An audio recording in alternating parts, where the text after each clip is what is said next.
Hello there. Thank you for being here tonight. Maybe it's late where you are. Maybe the day hasn't fully loosened its grip yet. Either way, I'm glad you're here. Tonight we're going to explore an ancient question, one that appears in the earliest Sumerian texts written into clay nearly 5,000 years ago.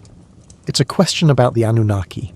These texts describe them as powerful beings, organisers of the world, figures who existed before human history truly began. And yet, something unusual happens in the record. Beings described as timeless, unchanging, suddenly begin to form families. They reproduce, they create descendants, and in doing so they introduce something new into the world: lineage, inheritance, and consequence. Why would immortal beings need children? What changes when those meant to stand outside of time choose to remain within it? We won't rush to answer that tonight, but we will walk slowly toward it. Before we go any further, let me invite you into this moment. Where are you listening from right now? Is it fully night, or just beginning to dim? What does the air feel like around you? Cool? Warm? Still? Is there a sound nearby? Or has the room settled into quiet? You don't need to answer, just notice. Because the people who first told these stories lived in a world where noticing was essential. They watched the stars carefully. They marked patterns repeating across generations. They noticed that even powerful beings, gods, rulers, forces, were bound by cycles of effort, responsibility, and return. Out of that awareness, stories formed. Not all at once, not neatly, and never fully explained. What remains today are fragments, broken tablets, careful translations, lines where meaning thins and refuses to settle. And within those fragments, a tension appears. The Anunnaki are no longer only distant organisers of reality. They begin to resemble families. Descent is mentioned. Succession is implied. Something has shifted. The texts don't tell us why directly. They simply record the change, as if the consequences mattered more than the decision itself. If your mind wants to analyse this immediately, you can let that impulse rest. There's nothing to solve yet. Nothing to defend. Just a story unfolding at its own pace, for now. Let your body settle where it is. Feel the support beneath you. Let your shoulders soften. The world we're stepping into moved slowly too. Rivers wandered without hurry, clay dried under open sky. Time stretched wide and patient. Long before divine families, before inheritance, before rivalry and succession, the land already knew how to wait, and from that waiting, everything else will begin. Long before any divine family is named, long before lineage or inheritance enters the story, the world exists in a quieter arrangement. The land does not yet anticipate cities. The rivers move without memory of walls. The sky stretches wide, unbothered by calendars or destiny. In this earlier age, the Anunnaki are described less as personalities and more as functions. They are forces that organise rather than beings who belong. Their presence is implied through order itself, through the way things hold together, through balance that does not yet need explanation. The earth at this time feels open. When you imagine standing here, your feet rest on ground that has not been claimed. The soil is firm in some places, soft in others, shaped by water that comes and goes without warning. The air carries a faint dampness, and when the wind moves it does so gently without direction or urgency. There are no households among the gods yet. No parents, no children, no succession. Each role is fixed, complete in itself, without need to extend forward. Authority comes from position, not from ancestry. Nothing is inherited because nothing needs to be replaced. Perhaps this is why the early texts feel restrained. They do not describe divine emotion. They do not linger on conflict. The Anunnaki appear as caretakers of structure, not participants in change. They do not grow. They do not diminish. They simply maintain. Time moves differently here. Not slowly, not quickly, but evenly. Cycles repeat without accumulation. One flood resembles the last. One season returns much like before. Nothing builds towards something else. The future is not anticipated. It simply arrives and passes. When humans appear in these early imaginings, they are peripheral. They exist within the system, but they do not mirror it yet. There is distance, a clear separation between those who organise and those who live within the organisation. Silence matters in this world, long stretches of it, the kind that allows systems to operate without commentary. Without constant change, nothing requires explanation. Order feels natural because it has not yet been challenged. The sky reinforces this feeling. Stars move in their familiar paths, unchanged, across generations. The same constellations rise and set without deviation. Their steadiness offers reassurance. Whatever governs this world does so quietly, without interruption. Perhaps this steadiness is what made reproduction unnecessary. In a world without decline, there is no need for replacement. In a system without aging, lineage has no function. Eternity does not require children. The Anunnaki in this phase are complete. Each fulfills a role that does not overlap or compete. There is no comparison, no hierarchy built on descent. Order exists because it has always existed. The land reflects this completeness. Marshes expand and contract predictably. Rivers wander but return. The ground absorbs change without complaint. Nothing accumulates to the point of strain. When you imagine this place, it may feel empty, but it is not lacking. It is full in a quiet way, full of repetition, full of balance, full of a calm that does not need to be defended. Perhaps this is why later, changes feel so significant. When something shifts in a stable system, it is noticed. When timelessness begins to bend toward time, the difference is felt even if it is not immediately understood. The texts do not mark this moment clearly. There is no announcement, no boundary line drawn between before and after. Change arrives the way it often does, subtly, gradually, without ceremony. Language begins to soften. Relationships are hinted at rather than stated. Proximity increases. The Anunnaki are no longer only above the world, they are within it. Earth itself plays a role. Its cycles introduce variation, day and night, growth and decay, return and loss. Exposure to these rhythms matters, even for beings imagined as eternal. Perhaps timelessness is easier to maintain at a distance. Perhaps remaining too close to cycles invites participation. The texts do not explain this, they simply reflect it. We may never know how these stories were understood when first spoken, whether they were metaphor, memory, or something else entirely. What we do know is that the idea of changeless gods does not remain untouched. Something begins to lean, just slightly, enough to be noticed later. The land remains patient. The sky continues its steady watch. The rivers move as they always have, but beneath that apparent sameness a condition is forming. The Anunnaki are still without descendants here. Still singular, still fixed, but not for long. And as this long, quiet stability stretches toward its limit, the next layer of the story prepares itself, one where timeless beings begin to feel the pull of cycles they were never meant to enter. There was a time when heaven did not resemble a family, no parents, no children, no inheritance waiting to be passed forward.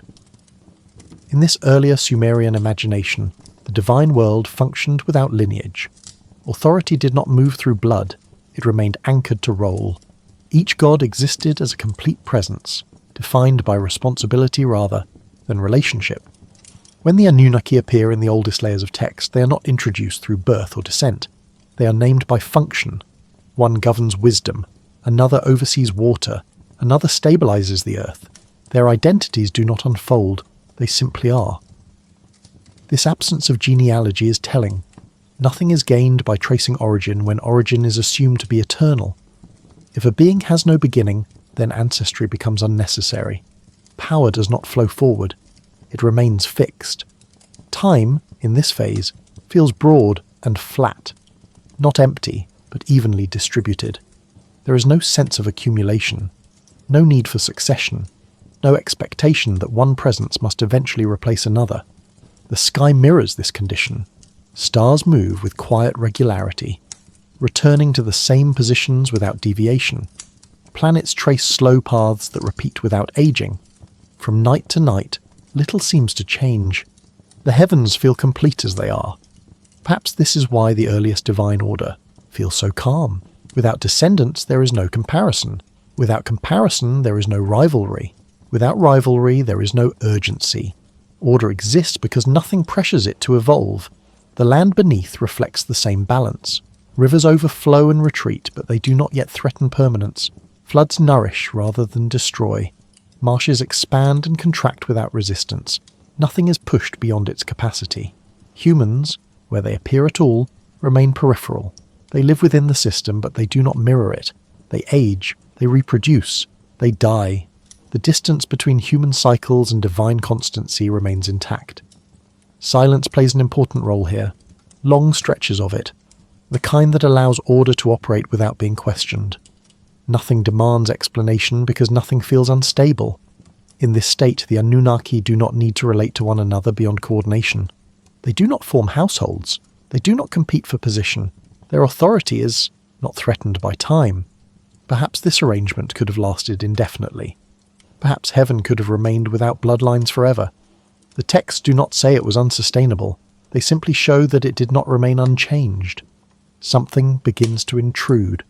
Not suddenly, not dramatically, but persistently. Proximity to the physical world introduces repetition that does not reset. Seasons return, but bodies change. Cycles repeat, but individuals do not. Earth introduces consequence in a way heaven never had to account for. Spending time among cycles begins to matter. The Anunnaki remain present on Earth longer than intended. Their roles require attention. Their systems require maintenance. Distance erodes. Familiarity grows. Perhaps timeless beings can observe cycles without entering them at first. But prolonged presence blurs boundaries. Watching birth and decay repeatedly may awaken awareness of sequence. Before and after. Cause and outcome. Language begins to reflect this. Shift. Subtle at first. A god is no longer only named by function but by relation, companion, partner, parent. These terms appear cautiously without emphasis. The texts do not announce a change in divine nature. They simply begin to describe it differently. What had no ancestry begins to acquire it, not as an event, as a condition. Once lineage appears, even tentatively, everything changes. Authority is no longer self-contained. It becomes something that can be extended, compared, and eventually inherited. Heaven, once static, begins to resemble time. Perhaps this is why later genealogies feel heavy. They mark not celebration, but consequence. Once descent exists, difference follows. Once difference follows, balance requires management. The earliest divine order avoided this entirely. No families, no bloodlines, no succession, nothing to maintain beyond role itself. In that sense, the first heaven is simpler, not weaker, simpler. But simplicity is fragile when placed within complexity. Earth does not allow stasis to remain untouched. Its cycles invite participation. Its rhythms press gently, but continuously, against anything that remains too long within them. The sky still moves as it always has. The stars remain patient. The planets trace their paths without urgency. Yet beneath that constancy, something new is forming, a shift that cannot be undone once it begins. Heaven is still without bloodlines here, still unchanged, still balanced, but the conditions that made that balance possible are beginning to thin. And as that thinning continues, the story prepares to move again, toward a moment when distance gives way to relationship, and eternal roles begin to make room for descent. At some point, the presence of the Anunnaki on Earth stops feeling temporary, not because the texts announce it, but because the language no longer suggests distance. What was once described as oversight becomes involvement. What was once arrangement becomes maintenance. The gods are no longer visiting a system, they are sustaining one. The land they remain among moves in cycles that do not pause. Day yields to night, water rises, then withdraws. Life emerges, grows, and fades away. These rhythms repeat without concern for intention, and repetition has a way of shaping those who witness it long enough. Imagine standing beside a wide riverbank at dawn. The ground is cool beneath your feet. Mist rises slowly from the water. Birds move quietly along the edges, familiar with this place. Nothing here hurries, yet nothing stands still. This is the environment the Anunnaki remain within. Not a realm of abstraction, but a physical world with texture and consequence. The soil clings, the air carries moisture, the sun warms surfaces gradually, leaving marks that do not disappear by the next cycle. Perhaps timeless beings can observe such rhythms without being changed, at first. But prolonged presence introduces familiarity. Familiarity invites response. Response invites participation. The texts do not describe this as a mistake. They do not describe it as intention either. They simply reflect a condition that has shifted. The Anunnaki are still presented as powerful, still authoritative, but now they are present often enough to be shaped by environment. The distance that once defined them begins to thin. Silence still exists here, but it feels different. It is no longer the silence of untouched order. It is the silence of attention, the kind that comes from watching something unfold again and again. Time begins to accumulate, not in the sky, which remains steady, but in the world below, where repetition does not reset experience. Events leave impressions, outcomes linger, Earth teaches sequence, before and after, cause and effect, action and consequence. Perhaps this is where change truly begins. The Anunnaki remain to manage systems that require constant adjustment. Irrigation channels need maintenance. Flood timing must be observed. Order requires correction rather than assumption. Presence becomes habit. The more familiar a place becomes, the harder it is to remain untouched by it. Cycles that once passed unnoticed begin to feel meaningful. Patterns invite interpretation. Language shifts subtly. Descriptions linger a little longer. Relationships are implied where none were needed before. Proximity introduces awareness of difference. The physical world also introduces limitation. Movement requires effort. Attention requires time. Even divine action unfolds within sequence rather than outside it. Perhaps this is why timelessness becomes harder to sustain. Not because immortality fails, but because eternity behaves differently when surrounded by finitude. The land itself reinforces this lesson. Floods do not arrive on command. Droughts do not negotiate. The environment responds only to rhythm, not authority. The Anunnaki remain powerful, but power now operates within constraint. Adaptation replaces command. Maintenance replaces creation. This does not weaken them, but it changes them.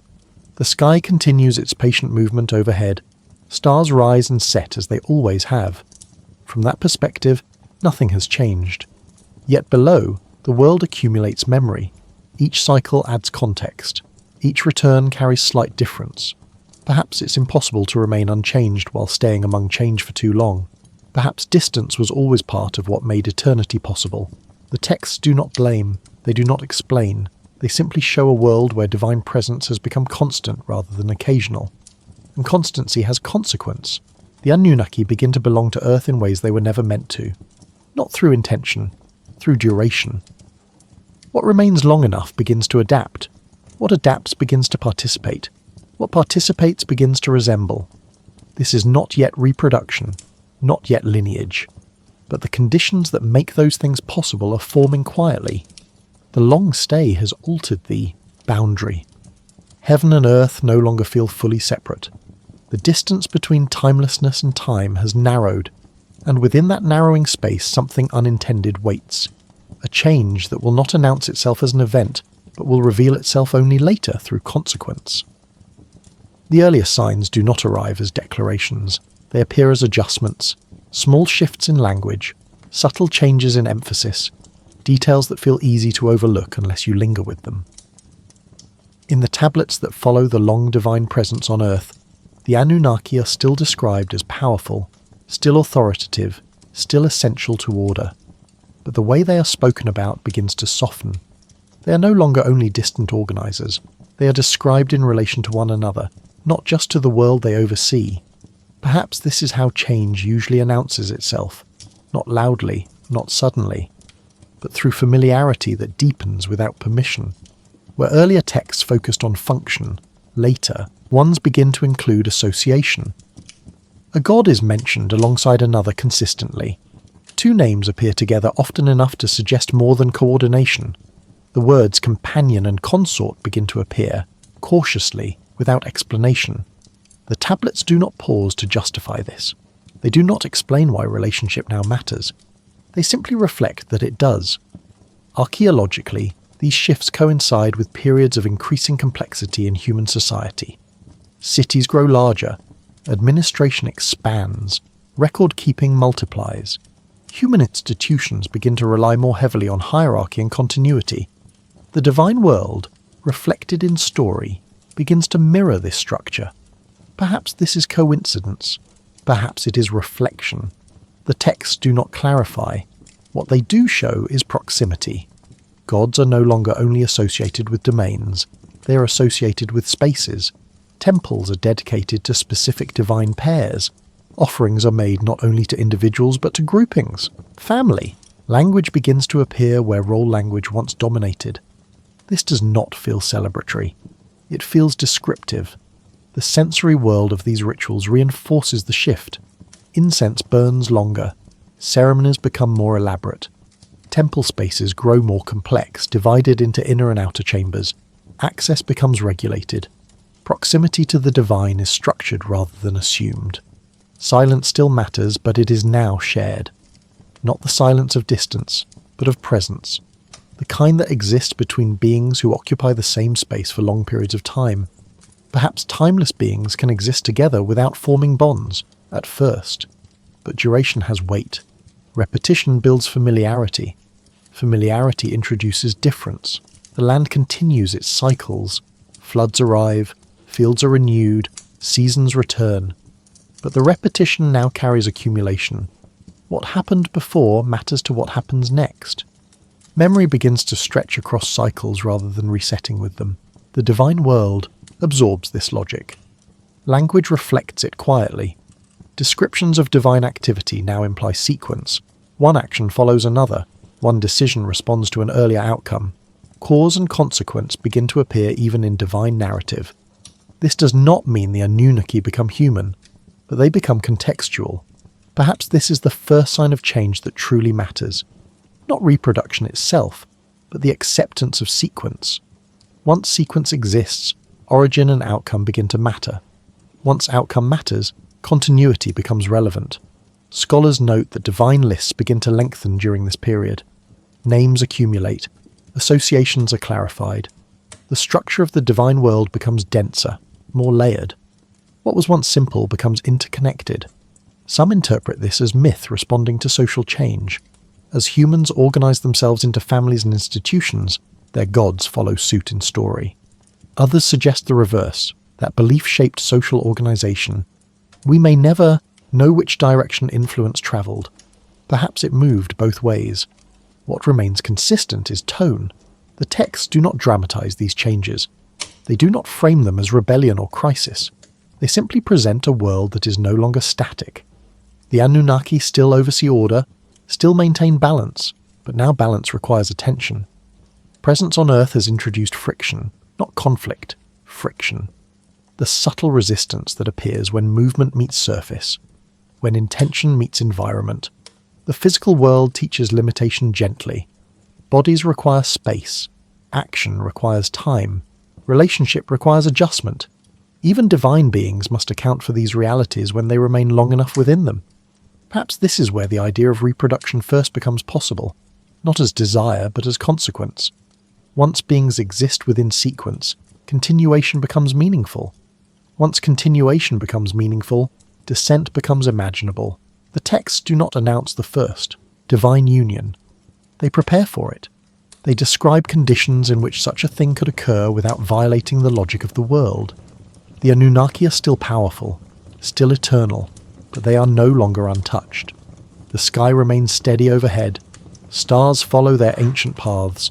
From that vantage, nothing has changed, but below, sequence accumulates. Perhaps this contrast matters. Eternity above, duration below. The longer divine beings remain within the lower rhythm, the more that rhythm shapes them. The tablets preserve this moment with restraint. They do not rush forward. They linger on arrangement, association, repetition. They allow the listener to feel change before naming it. We may never know how consciously these shifts were recognized, whether they were debated or simply accepted. The texts offer no commentary. They reflect, not explain. What is clear is that something has moved. Not dramatically, not irreversibly, yet, but enough to alter what comes next. The divine world is no longer entirely outside time. It has begun to accommodate it. and once accommodation occurs, the boundary between timelessness and continuity begins to dissolve. The first signs of divine change are subtle, but they are sufficient. They prepare the ground for what follows, a development that will not arrive as metaphor alone, but as lineage. The texts never describe this moment as an announcement. There is no declaration, no turning point marked with ceremony or warning. Instead, partnership appears the way it often does, already in motion by the time it's noticed. Where earlier tablets spoke only of roles and domains, later ones begin to place certain names together with quiet consistency. A god is no longer mentioned alone, but alongside another. The pairing repeats, the association stabilizes. Over time it becomes expected. Perhaps this is how reproduction first enters the divine world. Not as intention, but as outcome. The Anunnaki are still described as eternal, still powerful, still authoritative, yet their relationships now suggest duration rather than isolation. Partnership implies continuity. It implies sequence. It implies that presence is no longer temporary. In these stories, taking a partner is not framed as desire, it is framed as arrangement, a balancing of forces, a joining of complementary roles. The language remains careful, restrained, almost administrative. This restraint matters. If reproduction had been celebrated, it might suggest expansion or ambition. But the tone suggests necessity. Something required stabilization. Something needed continuity. Perhaps partnership emerges as a solution rather than a choice. The physical world offers context. Earth operates through pairing. Soil and water, seed and ground, light and growth. Nothing persists alone. Presence within this environment reinforces that logic, even for beings imagined as beyond it. The land continues its cycles patiently. Rivers flood and recede, fields renew. Life multiplies through relationship.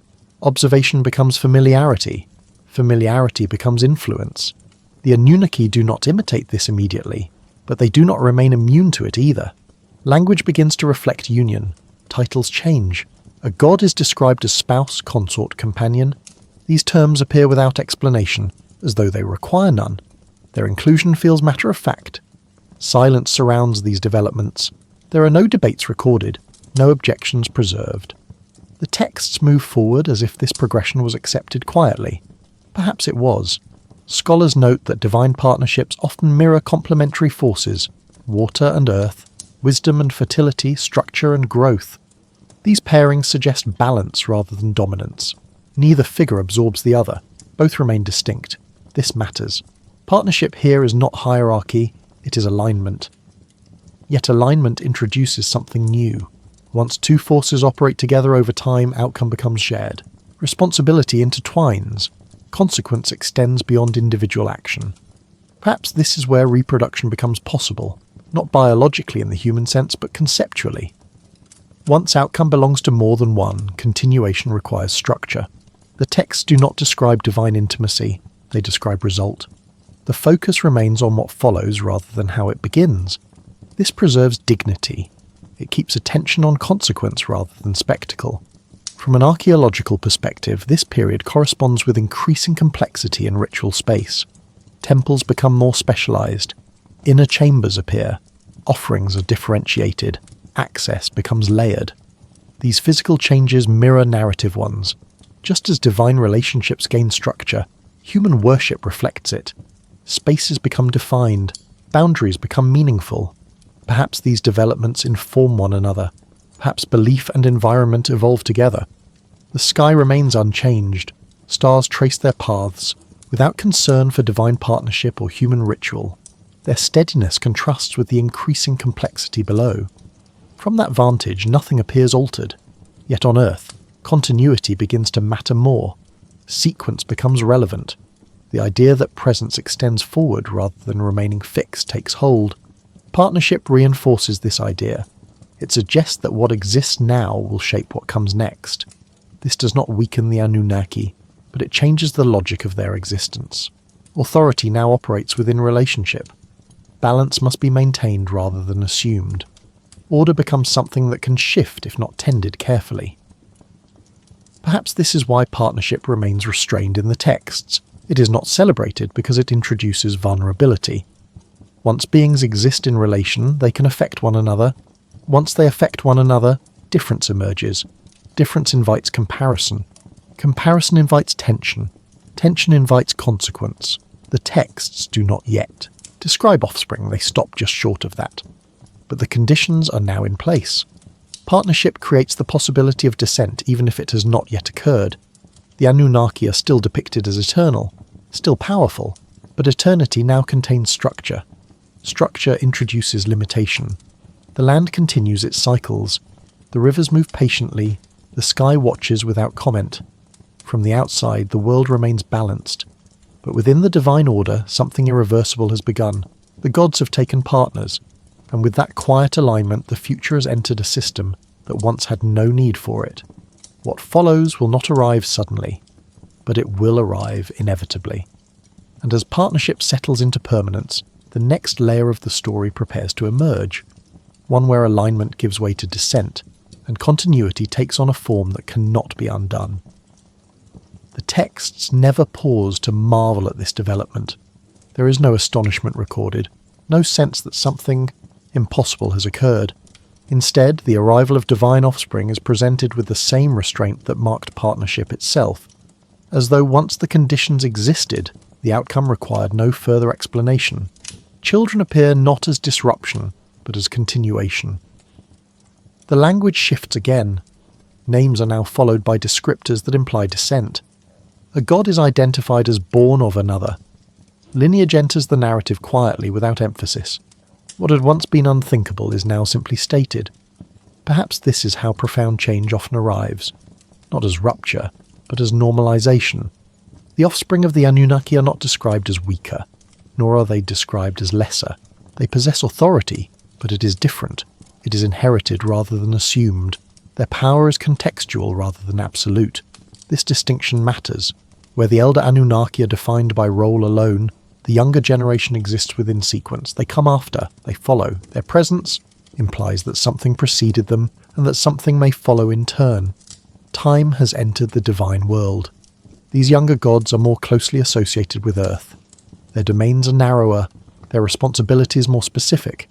They oversee functions that require proximity: fertility, growth, protection, judgment. They belong to processes rather than principles. Perhaps this reflects exposure.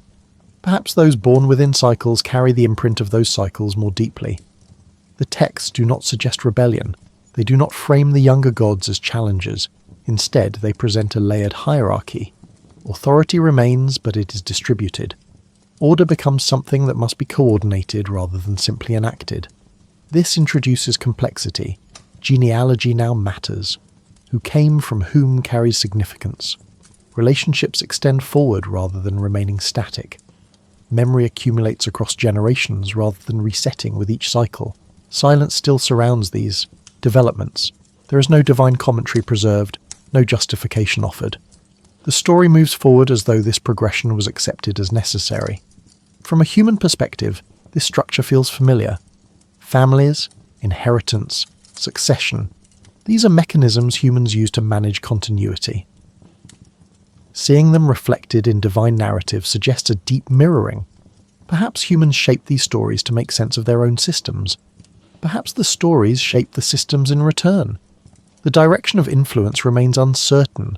What is clear is that divine offspring alter the nature of authority. Once power is inherited, it becomes conditional. It must be maintained, justified, and renewed. It is no longer self-contained. The land reinforces this lesson. Fields require tending across seasons. Irrigation channels demand maintenance. What is inherited must be preserved through effort. Earth teaches continuity through labour. The younger gods are tied more closely to these realities. Their myths involve intervention, correction, response. They are not distant organisers. They are active participants. This does not diminish them, but it binds them. Perhaps this is why elder gods retain a different status. Their authority remains abstract. They are less involved in sequence. Their distance preserves a kind of timelessness. The divine world now contains layers, eternity above, duration below, authority distributed across generations rather than held in a single static plane. The sky continues its steady motion overhead. Stars move without regard for lineage. From that perspective, nothing has changed. But below, the narrative thickens. Comparison becomes possible. Younger gods are measured against elder ones. Roles are refined. Boundaries are negotiated. Order requires management rather than assumption. This is not yet conflict, but it is complexity. The texts reflect this without judgment. They do not mourn the loss of simplicity. They do not celebrate growth. They simply present a world that now requires structure to maintain balance. Perhaps this is the cost of reproduction, even among immortals. Continuity introduces difference. Difference introduces tension. Tension requires governance. The Anunnaki have not lost their authority, but they have altered its shape. Divine children are not mistakes. They are outcomes.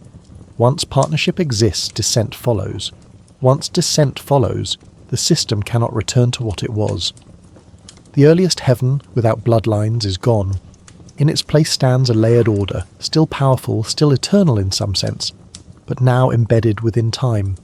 The texts do not tell us how this felt, whether it was welcomed, whether it was resisted, whether it was simply accepted.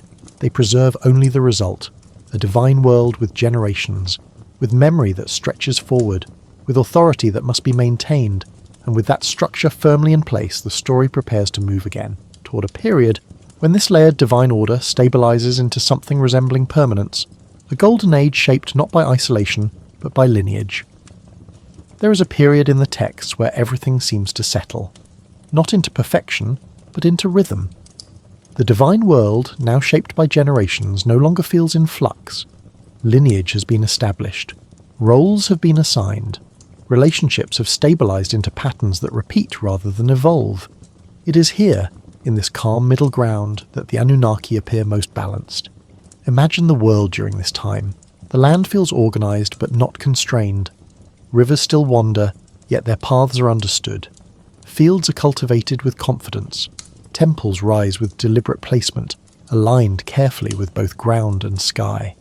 Divine families occupy this landscape not as visitors, but as fixtures. Their presence feels expected. Their roles are clear. Authority flows through descent but remains anchored to responsibility. Each generation inherits not only power, but obligation. This is the height of divine order as imagined by the Sumerians, not because it is dramatic, but because it works. The elder gods remain above the rhythm of daily intervention. Their authority is broad, symbolic, and stabilizing. The younger gods operate closer to the world. They oversee growth, protection, fertility, and judgment. Together, they form a system that balances distance with presence. Perhaps this is why the texts feel calm here. There is no urgency, no sense of correction. The system appears to sustain itself. Daily divine life, as implied through ritual and myth, mirrors this steadiness. Offerings are made regularly. Festivals align with celestial cycles. Prayers follow established forms. Nothing feels experimental. Everything has precedent. Imagine standing within a temple courtyard at midday. The stone beneath your hand is warm, worn smooth by countless touches. The air smells faintly of incense and sun-heated clay. Voices move, softly through the space, never raised, never hurried. Above, the temple rises in layers. Each level serves a purpose. Each boundary is respected. Access is structured, not denied. Movement through the space feels intentional rather than restricted. Divine families are reflected in this architecture. Inner chambers correspond to elder authority. Outer spaces accommodate active roles. Structure communicates relationship without explanation. The sky participates in this order. Stars follow familiar paths. Planets mark time with slow precision. Festivals and rituals align with these movements, reinforcing the sense that divine order mirrors cosmic order. When human kingship emerges more clearly during this period, it draws directly from this model. Authority is inherited, power is justified through descent, responsibility is framed as service to a larger order rather than personal ambition. The divine and human worlds feel aligned here. Not identical, but parallel. Perhaps this alignment is what makes this period feel golden. Not because it is free of strain, but because strain is managed. Systems absorb pressure without breaking. Roles are understood. Expectations are clear. Silence plays a role in maintaining this balance. Not the silence of absence, but of trust. When order functions reliably, it does not need constant reinforcement. It simply continues. The Anunnaki in this phase are not depicted as restless. They are settled. Their families provide continuity. Their authority feels legitimate because it is rooted in both origin and function. Yet even here, subtle signs suggest that this balance requires maintenance. Records grow more detailed. Administration becomes more complex. Boundaries must be reinforced. Authority must be renewed through ritual. Perhaps this is inevitable once lineage exists. Continuity requires attention. What is inherited must be preserved deliberately. The land continues its cycles without concern for divine order. Floods still arrive, unpredictably. Crops still depend on timing. Outcomes still resist control. Even in a golden age, uncertainty remains. Kings and gods alike are praised when abundance follows, questioned when it does not. Favour feels present, but not guaranteed. Authority remains tied to outcome. Imagine standing at the edge of the city at dusk. Light fades slowly. Fields stretch outward in quiet lines. Beyond them, rivers continue their patient movement. The city feels stable, but not permanent. This is the quiet truth beneath the Golden Age. Stability is experienced, not promised. Balance exists, but it must be maintained. Perhaps the Sumerians understood this deeply. Perhaps that is why their texts do not idealize this period. They record it calmly, without nostalgia, as one phase among many. The divine families have created order. They have stabilized authority. They have aligned heaven and earth. For now, it holds. But even systems that function well carry within them the seeds of strain. Complexity accumulates. Memory thickens. Comparison becomes possible. The Golden Age does not end abruptly. It does not collapse. It simply begins to reveal layers beneath its surface. And as those layers draw closer to attention, the story prepares to move inward, toward meanings hidden within structure, and questions embedded quietly beneath apparent certainty. There comes a point where order no longer rests on position alone. It begins to rest on comparison, not suddenly, not violently, but quietly, through awareness. Once divine families exist, difference becomes visible. One lineage traces back to a particular elder. Another carries a different origin. Authority, once fixed by role, now appears in degrees, and degrees invite noticing. The texts never describe open conflict at first. They describe tension through implication, a disagreement in outcome, a correction offered too late, a decision made by one god that requires response from another. These moments are small, but they accumulate. Perhaps rivalry is not the right word at the beginning. Perhaps it is contrast. Younger gods operate closer to Earth. They manage growth, fertility, protection, judgment. Their successes are visible. Their failures are felt. Elder gods remain more distant, associated with overarching order rather than immediate consequence. This difference matters. When outcomes affect humans directly, attention follows. Praise and blame concentrate around those closest to result. Authority begins to feel unevenly distributed, even if hierarchy remains formally intact. Imagine standing within a temple during a festival. Incense hangs in the air. Offerings are placed carefully. Names are spoken in sequence. Some receive longer attention. Others are acknowledged more briefly. The ritual remains respectful, but emphasis shifts. The gods notice this. The texts reflect subtle recalibration. Titles are expanded. Epithets multiply. Lineage is clarified. These are not decorations. They are adjustments meant to preserve balance. Perhaps this is how rivalry expresses itself among immortals, not through confrontation, but through definition. When one role expands, another must be reinforced. When one lineage gains prominence, another must assert continuity. The system responds to itself. Silence becomes heavier here. Not calm silence. Attentive silence. The kind that follows when beings measure one another without speaking. When outcomes are observed carefully. The sky continues its steady movement overhead.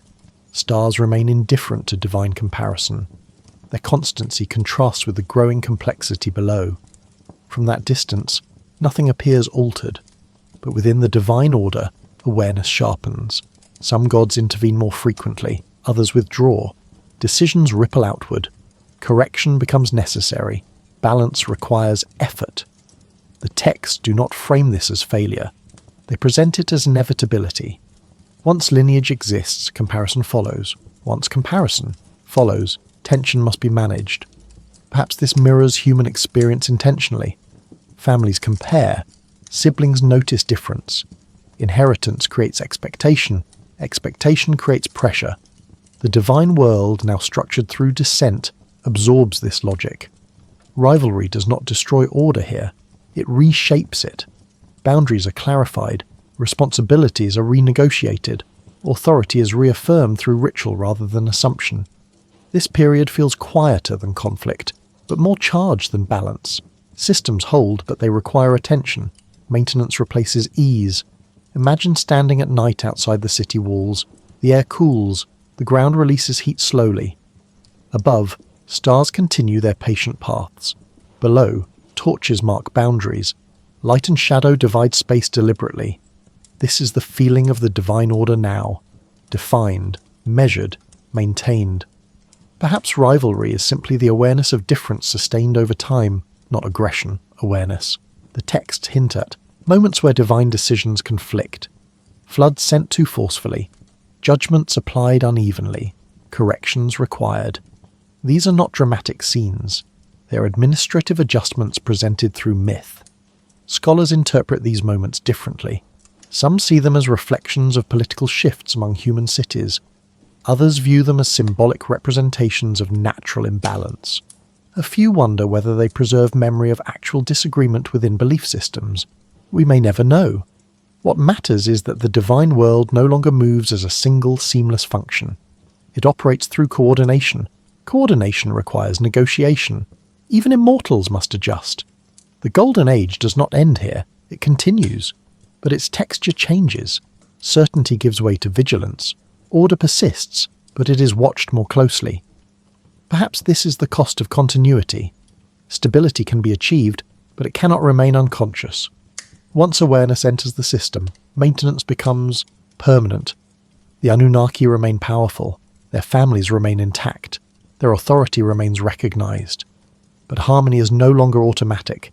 And as this subtle tension settles into permanence, the story begins to lean again, towards strain not between individuals, but within the structure itself, where complexity, once useful, begins to weigh on the order it was meant to preserve. There is no single moment when order breaks, no collapse, no declaration that something has gone wrong. Instead, strain appears the way pressure does, quietly, steadily over time. The divine system still functions. Rituals continue, roles remain defined, lineage holds. Yet beneath this structure, effort becomes more visible. What once flowed now requires guidance. What once repeated now needs correction. The texts begin to reflect this through complexity. Instructions lengthen. Ritual calendars grow denser. Responsibilities are specified more carefully. These are not signs of chaos, they are signs of maintenance. Perhaps this is inevitable once a system grows layered. Each generation adds memory. Each role adds dependency. What was once simple now carries weight. The younger gods remain closest to Earth. Their involvement increases.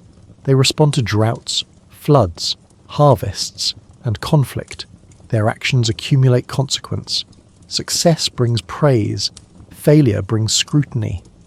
Elder gods remain present, but their distance becomes more pronounced. They oversee rather than intervene. Their authority is broad, but less immediate. This separation introduces imbalance, not in power, but in exposure. Exposure invites strain. Imagine standing near a river during an unexpected flood. The water moves faster than anticipated. Channels overflow. Fields are threatened. Response must be quick. Decisions carry immediate consequence.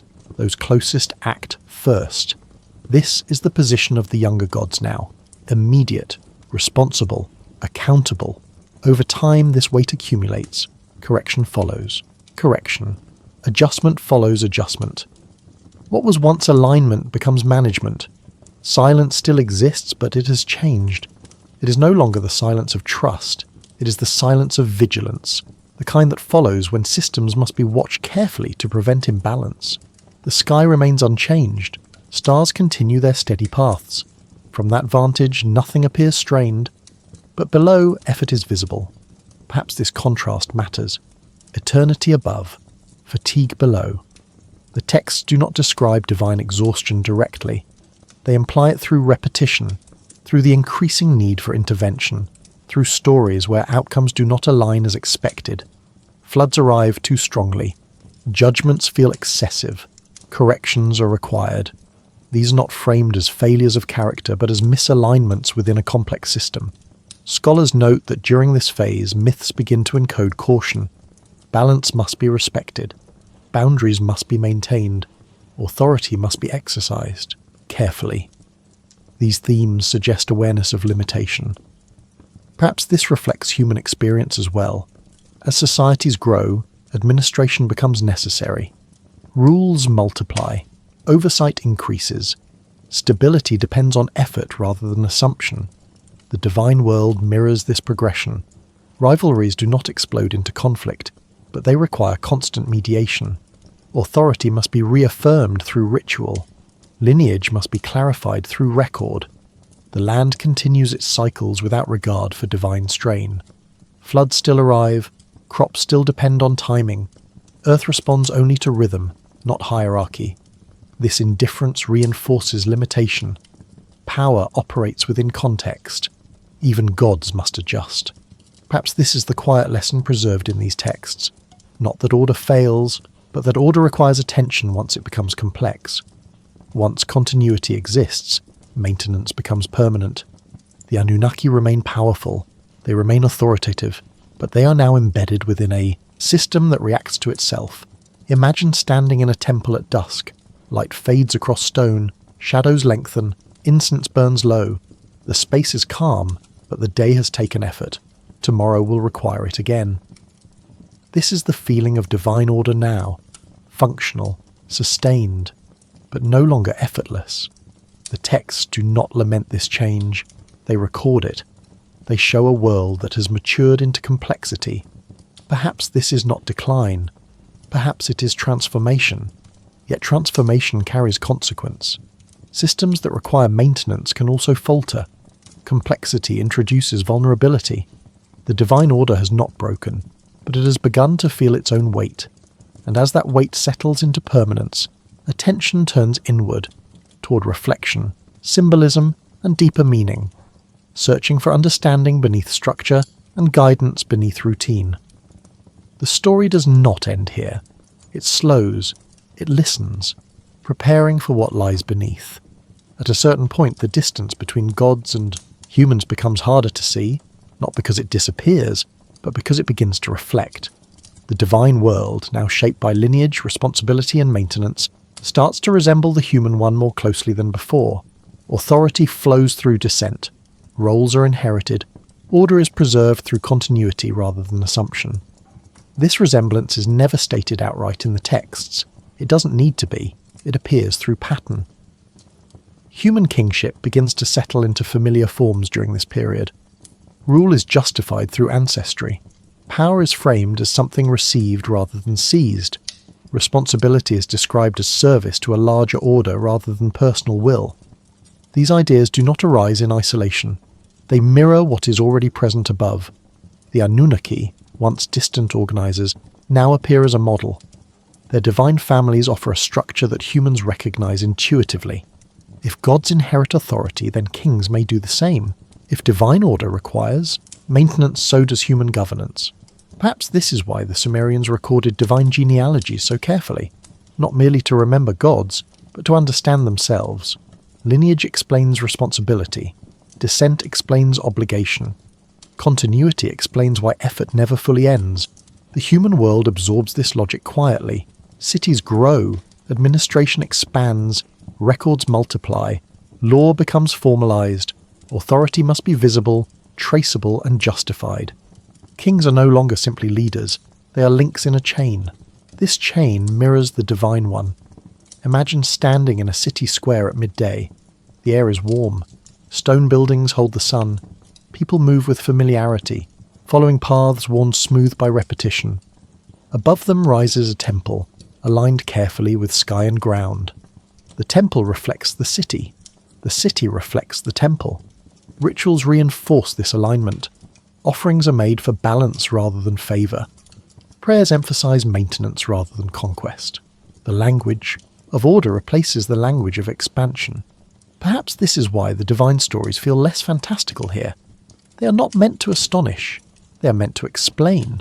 They offer a framework that makes human systems feel inevitable rather than arbitrary. The Anunnaki are no longer only gods.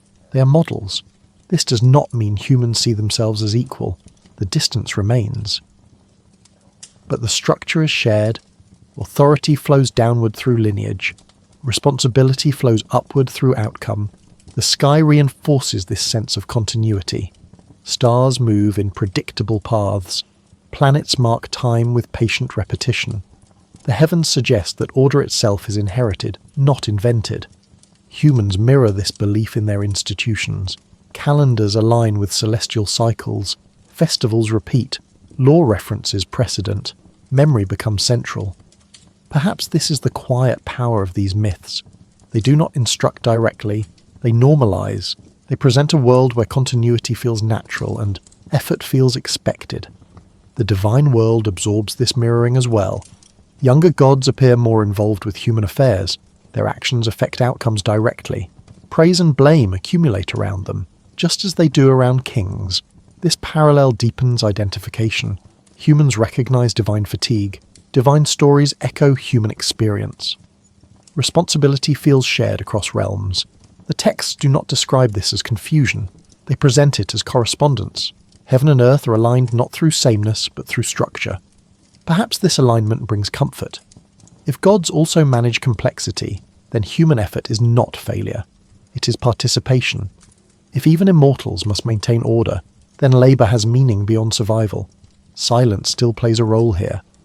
But it is reflective silence, the kind that follows recognition, the pause that comes when patterns reveal themselves without explanation. We may never know how consciously the Sumerians recognized this mirror, whether they spoke of it explicitly or simply lived within it.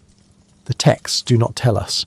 They preserve only the structure, a divine world shaped by lineage, a human world modelled upon it, both embedded within cycles that require attention.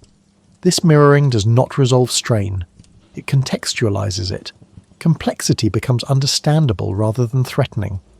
Maintenance becomes expected rather than resented. Perhaps this is the purpose of these stories, not to elevate gods beyond reach, but to place human experience within a larger pattern, to suggest that effort is not a flaw, but a feature of ordered existence. The Anunnaki remain powerful, humans remain limited, but both now exist within systems that resemble one another. And as this resemblance settles into permanence, attention begins to turn again, away from structure alone and toward meaning, searching beneath lineage and ritual for symbols, alignments, and truths hidden quietly beneath the surface of order. Beneath the lists of names and relationships, there is another layer waiting quietly, not obvious, not announced, but present all the same. Divine genealogies at first glance appear practical. They record descent. They establish authority. They clarify responsibility. Yet when read slowly, without urgency, they begin to feel less like records and more like symbols. Perhaps they were never meant to be read literally alone. When a tablet lists generations of gods, it is not only tracing family lines, it is mapping change. It is acknowledging that even divine order unfolds in stages, that authority moves, that time leaves its mark, even on beings imagined as eternal. The structure of these genealogies matters. They are not chaotic. They follow careful sequence. One name leads to another. Roles evolve. Domains narrow or expand. Each generation carries a slightly different emphasis. This is not biology in the human sense. It is continuity expressed through story. Perhaps the Sumerians used lineage as a language for time itself, a way to describe eras without calendars. One god represents a phase. A descendant represents what follows. In this reading, genealogy becomes chronology. The sky supports this interpretation. Many gods are associated with celestial bodies. Planets move through cycles. They rise, dominate the night, then recede. Their descendants are not born but replaced in prominence. Authority shifts without disappearance. Seen this way, Divine reproduction reflects cosmic rhythm rather than physical act. The texts never clarify this distinction. They allow both readings to exist side by side. Gods are parents, gods are principles. Descent is lineage, descent is sequence. The ambiguity remains intact. Silence surrounds interpretation. There are no commentaries preserved, no explanations attached. The tablets record structure and move on. Meaning is left for the listener. Perhaps this restraint is intentional. When stories explain too much, they limit themselves. When they allow space, they endure. The Sumerian texts feel designed to hold multiple understandings at once. Genealogy also serves another purpose. It embeds responsibility within memory. When authority is inherited, it carries history with it. Actions are no longer isolated. They belong to a chain. This reinforces accountability, not punishment. Accountability. A god acts not only as an individual, but as a representative of what came before. Outcomes reflect backward as well as forward. Continuity deepens consequence. Humans understand this instinctively. Family names carry weight. Ancestry shapes expectation. Behavior reflects lineage, whether intended or not. The divine stories mirror this experience. Perhaps that is why these genealogies resonated so strongly. They made abstract forces feel personal. They made time feel relational rather than distant. The land reinforces this symbolism. Layers of soil hold memory. What lies beneath supports what grows above. Each layer exists, because of the one before it. Sequence is unavoidable. The same is true of myth. Each story rests on earlier ones, meaning accumulates rather than resets. Scholars note that genealogies often appear during periods of transition. When systems change, memory becomes important. Recording descent preserves continuity amid transformation. Perhaps divine reproduction appears in the text not because gods changed, but because the world did. As human societies grew more complex, they needed stories that could hold complexity without breaking. Genealogy provides that structure. It allows change without collapse, difference without erasure, sequence without loss. The sky remains steady overhead. Stars continue their paths. From that vantage, time looks cyclical rather than linear. But on Earth, sequence matters. Memory builds, systems evolve. The divine genealogies bridge these perspectives. They translate cosmic rhythm into human terms. They make eternity legible. Silence still matters here. These meanings are not spoken aloud in ritual. They are implied, understood gradually, absorbed rather than taught. Perhaps that is why these texts endure. They do not insist, they suggest. We may never know how ancient listeners understood these stories, whether they heard literal descent, symbolic eras, or something between. The tablets do not decide for us. They preserve structure and allow meaning to unfold. Hidden beneath names and relationships lies a meditation on time itself, on continuity, on the cost of sequence, on the inevitability of change once duration is acknowledged. The Anunnaki, whether gods or symbols, become a language for understanding existence within cycles. Their families describe not biology, but order extended through time. Perhaps this is the quiet truth beneath divine reproduction, not a tale of creation, but a way of speaking about persistence. And as these meanings settle, attention begins to lift again, toward the sky, toward cycles beyond Earth, toward the stars that may have inspired this language of descent in the first place, waiting patiently to be considered next. When the Sumerians looked upward, they did not see randomness. They saw sequence, movement, return. The sky above Mesopotamia offered a lesson that never hurried. Night after night, the same lights rose, shifted and set. Some moved quickly, others lingered. A few seemed almost fixed, anchoring everything else around them. This steady motion shaped how time was understood. In Sumerian thought, the heavens were not separate from order on Earth. They were its model. What happened above explained what happened below. If the sky moved in cycles, then authority could as well. If planets rose and yielded prominence, then power might pass without being lost. This perspective helps explain why divine generations appear alongside astronomical awareness. Many Anunnaki are associated with celestial bodies, not symbolically alone, but structurally, a god's influence. Waxes, peaks, and recedes much like a planet's visibility. Perhaps divine reproduction was never meant to suggest birth as humans experience it. Perhaps it was meant to describe succession.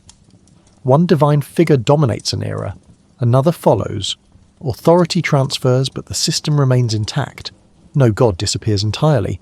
Their role shifts, settles, or becomes background structure. The stars model this perfectly. When a bright planet rises before dawn for a season, it commands attention. Rituals align, calendars adjust, then slowly it fades. Another takes its place. The sky never collapses, it simply reorganizes. Divine genealogies mirror this motion. A younger god does not erase an elder. They inherit relevance within a new context. Power does not end, it redistributes. Continuity is preserved through movement rather than stasis. Perhaps this is why the text feels so calm about divine reproduction. There is no panic, no crisis. Succession is natural when viewed through the lens of the sky. The heavens teach patience. Night after night, constellations return with slight seasonal shifts. Over a human lifetime, they feel constant. Over centuries, subtle changes appear. Over millennia, entire patterns realign. Time moves differently depending on how long you watch. The Anunnaki, positioned between cosmic time and human duration, embody this tension. They are long-lived, but not static. Powerful, but not fixed. Their generations represent stages rather than replacements. Silence surrounds these observations. There are no sermons preserved explaining celestial mechanics. Instead, the knowledge is embedded in ritual timing, temple orientation, and mythic association. Temples align with cardinal directions. Rituals follow lunar phases. Festivals recur according to planetary cycles. Divine authority feels synchronized with the sky. Perhaps this alignment reassured the Sumerians. If divine order mirrored celestial order, then change was not failure. It was pattern. Even succession could be trusted. The land reinforces this understanding. Seasons rotate. Floods arrive and retreat. Crops grow and are harvested. Loss is followed by renewal. The system holds. Human kingship adopts this model as well. Reigns begin and end. Dynasties rise and fade. Yet the institution of kingship persists. Authority transfers without dissolving. The divine stories provide a framework that makes this continuity feel inevitable, rather than threatening. Stars continue their movement regardless of human concern. They offer scale, perspective, calm. When you imagine standing beneath that ancient sky, there is a sense of patience that settles in. Nothing rushes, nothing demands immediate resolution. Patterns unfold on their own timelines. Perhaps this is why divine reproduction felt acceptable once framed this way. It was not chaos entering order, it was order expressing itself through sequence. Scholars debate how consciously these astronomical connections were understood. Some argue they were explicit. Others suggest they were intuitive rather than technical. The texts themselves do not clarify. They do not need to. The associations remain. Gods and stars are linked. Generations correspond to cycles. Authority mirrors motion. Silence protects this knowledge. It allows meaning to be absorbed rather than explained. It prevents closure. The Anunnaki viewed through this lens are less like parents and children, and more like phases of influence. Their families map time. Their descent records transition. Perhaps this is why their stories endure. They do not insist on literal belief. They offer structure for understanding change without loss. The sky still performs this lesson every night. Stars rise, stars set. The pattern remains. From that vantage, reproduction is not disruption. It is rhythm. And as this rhythm settles into understanding, attention begins to turn again, away from the sky and back toward Earth, toward what was quietly lost when divine order embraced sequence and what may have slipped away unnoticed in the process. There are changes that arrive quietly, without announcement, and are only noticed later by what is no longer present.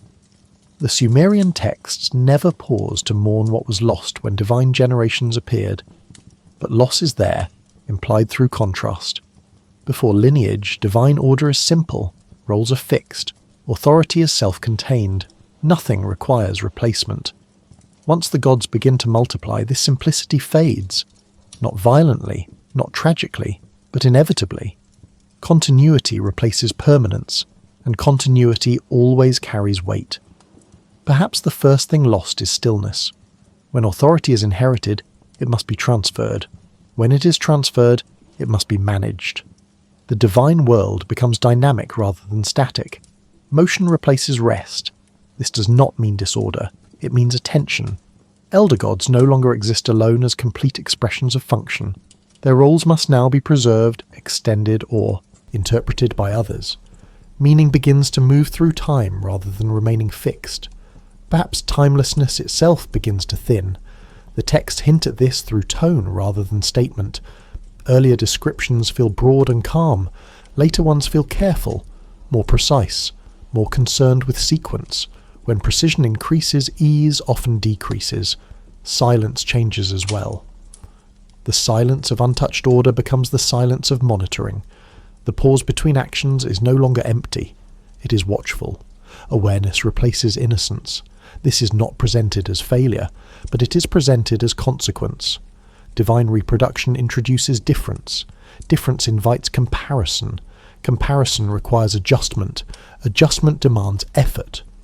These steps follow one another naturally without blame. Perhaps what is lost is the ability to exist without reference. Once lineage exists, identity is no longer singular. A god is someone's descendant, someone's successor. Their presence carries context. Context shapes expectation. This is familiar to humans. We inherit stories, roles, and names. We are never only ourselves. The divine world begins to reflect this condition. Another loss may be distance. Earlier gods operate above sequence. Later ones operate within it. Proximity to Earth increases. Intervention becomes frequent. Responsibility becomes immediate. This closeness offers influence, but it also introduces limitation. Outcomes matter more. Consequence accumulates. The land does not bend to authority. Floods still arrive. Droughts still occur. Even divine action must respond rather than command. Perhaps the loss here is certainty. When systems are simple, outcomes feel predictable. When systems grow complex, unpredictability increases. More variables enter, more adjustments are required. The divine order absorbs this reality. The sky, by contrast, remains steady. Stars continue their paths. From that perspective, nothing appears lost. But below, within the layered divine world, effort becomes visible. Perhaps what is lost is the illusion that order maintains itself. Once continuity exists, maintenance becomes permanent. Balance must be renewed rather than assumed. Authority must be justified through outcome rather than position alone. The texts never describe divine regret, but they do suggest caution. Boundaries matter. Limits must be respected. Power requires restraint. These themes appear more often after divine multiplication than before. Silence surrounds these hints. There is no lament preserved, no warning voiced. The story continues without commentary. Perhaps this restraint is intentional. Loss does not require announcement to be real. It is felt through absence rather than declaration. The elder heaven, without families, without succession, without descent, is gone, not destroyed, simply transformed beyond return. In its place stands a world that functions through continuity rather than permanence. This transformation brings stability of a different kind, but it also introduces vulnerability. Systems that rely on maintenance can falter. Structures that require coordination can strain. Perhaps the Sumerians understood this tension intuitively. Their myths do not seek to reverse change. They record it. Divine reproduction is not framed as mistake. It is framed as turning. A shift in how existence organizes itself once time is acknowledged. The cost of this shift is subtle, not catastrophe, but complexity. Complexity demands attention. Attention demands energy. Energy introduces fatigue, even among immortals. The texts do not dwell on this, they move forward, but the sense remains. Something effortless has been replaced by something sustained. Something simple by something layered. Something eternal by something continuous. The Anunnaki remain powerful. Their order remains functional, but the world they inhabit is no longer untouched by sequence. Perhaps this is the deepest loss of all, the loss of existence without history. Once history begins, it cannot be undone. The divine world now remembers, and memory changes everything. As this realization settles, the story prepares to move again, away from what was lost, and toward how later generations try to understand these changes, interpreting them, debating them, and searching for meaning in what the gods themselves never explained. Every time these ancient texts are read, a quiet question returns. What are we actually being told? The Sumerian tablets do not speak in one voice. They do not insist on a single meaning. Instead, they offer structure, sequence, and image, and leave interpretation to those who come later. This has allowed many understandings to exist side by side. Some scholars believe these stories are symbolic above all else. In this view, divine reproduction represents social evolution. As human societies became more complex, their myths adapted to reflect inheritance, hierarchy, and continuity. Gods gained families because people did. Others suggest the stories preserve memory rather than metaphor. Not literal biology as we know it, but remembrance of a time when authority changed form, when power became inherited rather than static, when leadership passed forward instead of remaining fixed. Perhaps both are true. A few researchers point to the administrative nature of the texts themselves. These tablets were written by people accustomed to record keeping, lineage tracking, and system maintenance. Genealogy may simply have been the most natural language available for describing long-term change. In this reading, the gods are not parents and children. They are phases, offices, roles that unfold across time. Succession becomes descent. Continuity becomes family. Yet there are those who read the texts more literally. They note how calmly reproduction is described, how little effort is made to distance the events from physical reality, how bodies, birth, and consequence appear without symbolic framing. These readers ask whether the stories reflect experiences that were later mythologized rather than invented outright. Perhaps something happened that required explanation. Perhaps myth became the safest way to preserve it. Others caution against this approach. They point out that ancient cultures often spoke concretely about abstract ideas, that physical language does not always indicate physical belief. That metaphor was not always labelled as such. We may never know where metaphor ends and memory begins. Comparisons with other ancient cultures complicate the picture further. Egyptian gods form families, Greek gods reproduce freely, Norse gods age, struggle, and decline. Across cultures, divine lineage appears wherever societies grapple with continuity. This pattern suggests a shared human need to explain succession. But the Sumerian tone remains distinct. It is restrained, measured, almost administrative. Divine reproduction is not dramatized. It is recorded. Perhaps this restraint is meaningful. If the stories were purely symbolic, why preserve them with such precision? Why record names, sequences, and responsibilities so carefully?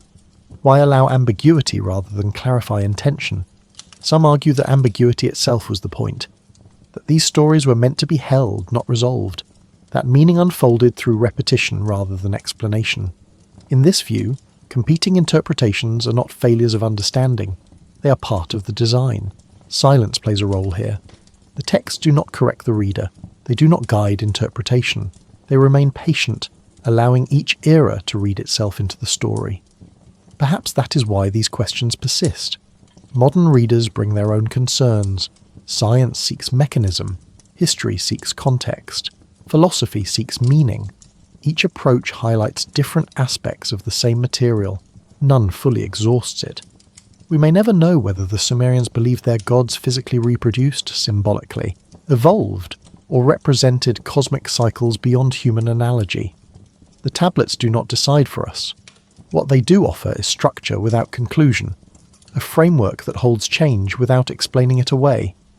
Perhaps this is why the stories remain compelling. They resist closure. They allow wonder without demanding belief. In a world that often seeks definitive answers, these texts offer something different.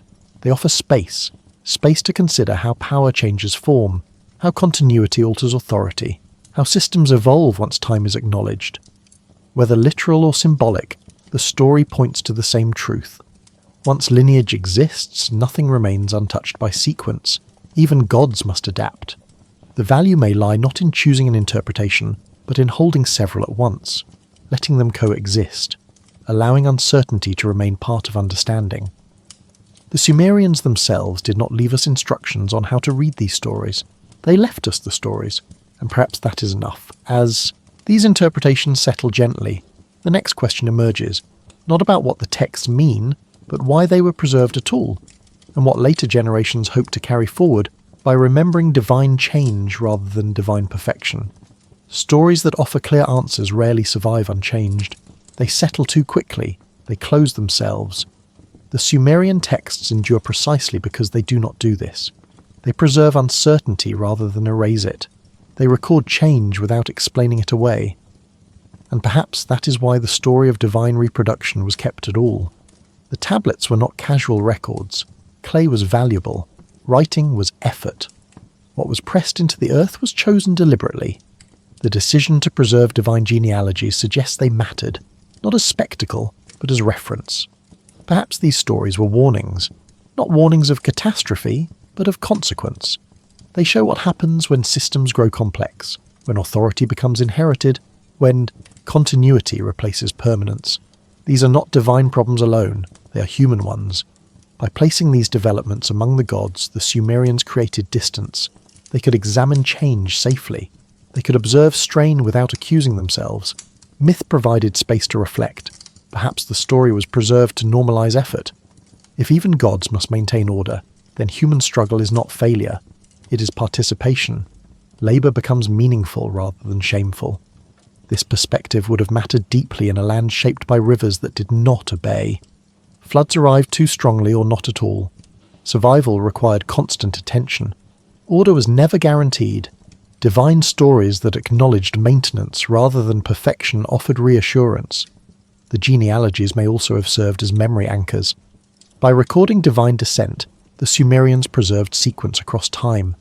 They created a structure that could absorb change without collapsing identity.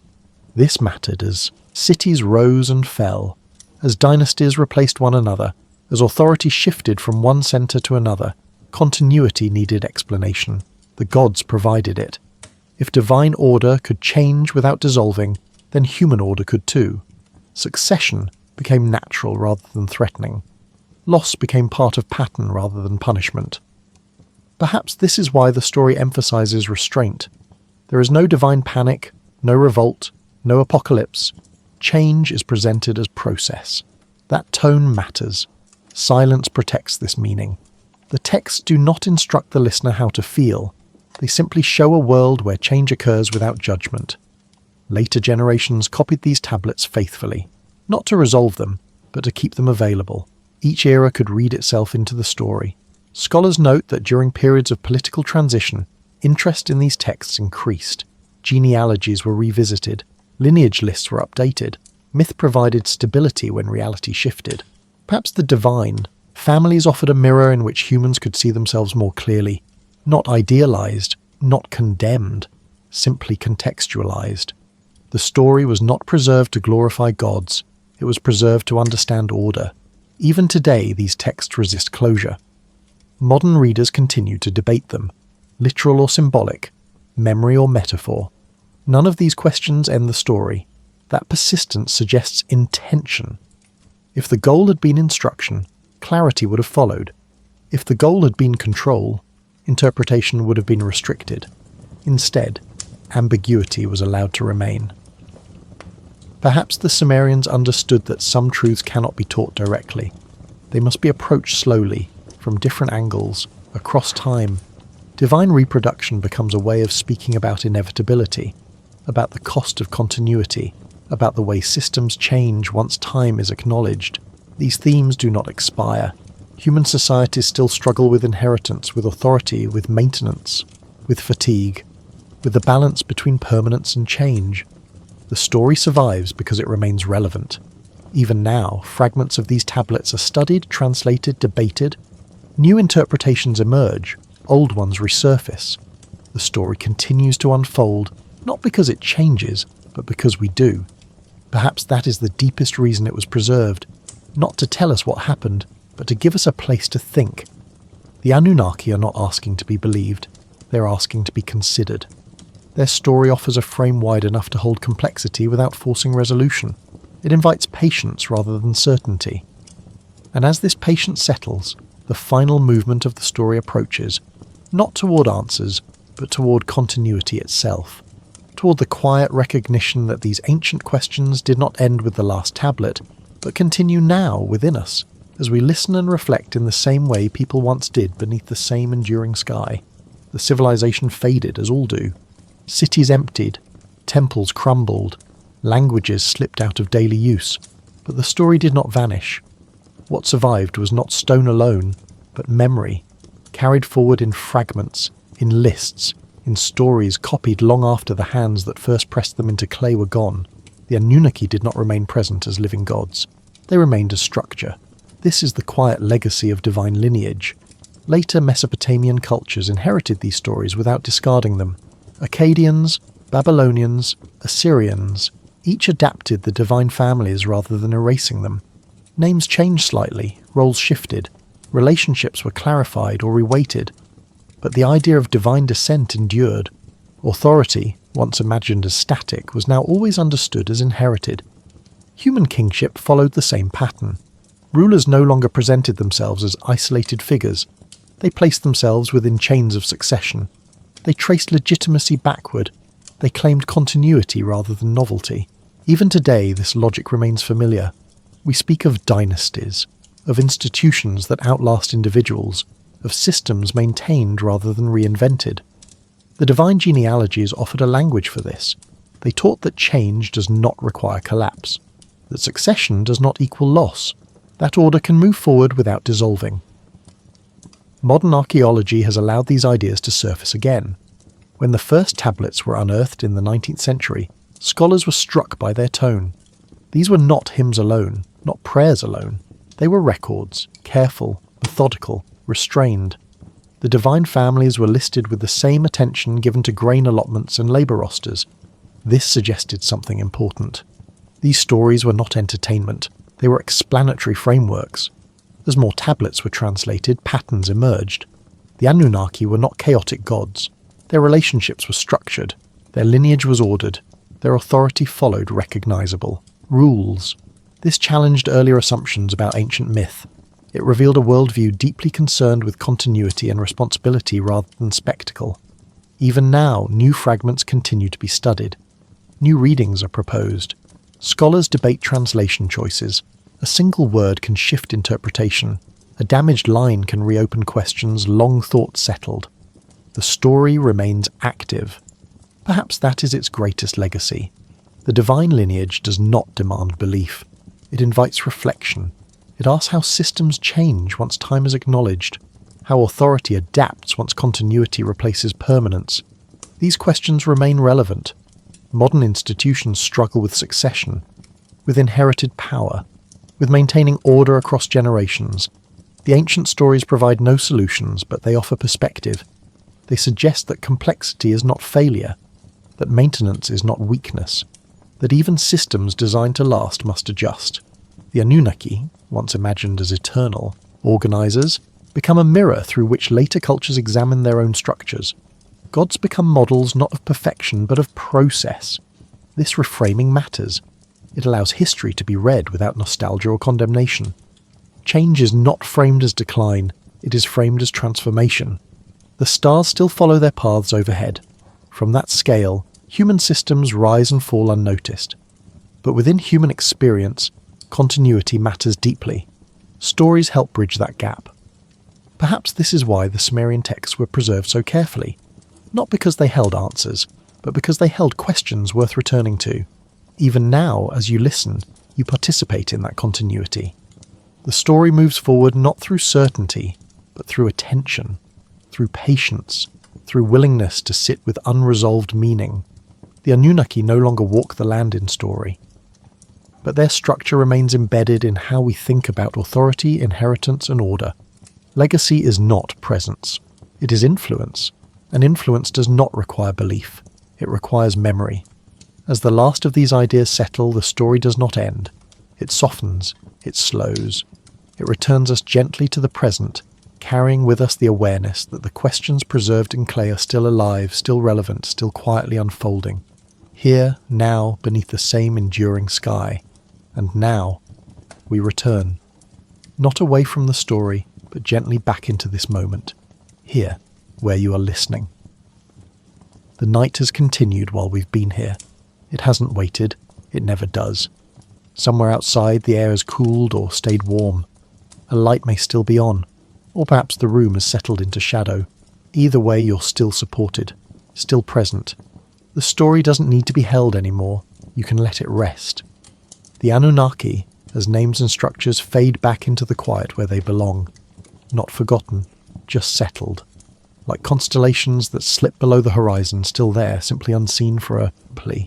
While stone remains stone, clay remains clay, silence remains patient. The same stars the Sumerians watched are still moving overhead, slowly, reliably. They do not hurry, they do not correct themselves. They simply follow the paths they have followed for longer than memory can easily hold. Perhaps that is enough. Perhaps stories were never meant to close, only to circle, to return again and again, offering slightly different shapes each time they are approached. You don't need to decide what any of it meant, whether gods were symbols or memories, whether lineage described blood or time, whether change was loss or transformation. Those questions can rest now. The ground beneath ancient cities has settled. Rivers have shifted their courses, languages have softened into silence, and still, something remains. Attention, pattern, continuity. Even now the world organises itself quietly. Systems hold, cycles repeat, effort continues without announcement. Order is maintained not because it is perfect, but because it is tended. That was true then. It is true now. If you listen closely, you might notice how little is required of you in this moment. No responsibility, no explanation, just presence, just breath moving in and out, unremarkable and steady. Take a breath. Good. The night does not need you to solve anything. It does not need understanding. It simply continues. Just as it did when stories were first spoken aloud, long before they were pressed into clay. The wind still moves over open land somewhere. Sand still shifts. Water still finds its way. And beneath all of it, time continues its slow work. Not erasing, not preserving, simply moving. If sleep comes, let it come. If it doesn't, that's fine too. The story is not going anywhere. It has waited thousands of years already. It knows how to be patient. And as the stars turn quietly overhead, as the world settles into its familiar rhythm, the ancient questions remain, not demanding answers, but offering companionship. The night deepens, thoughts soften, silence holds, and somewhere between memory and rest, between story and stillness, everything continues, just as it always has.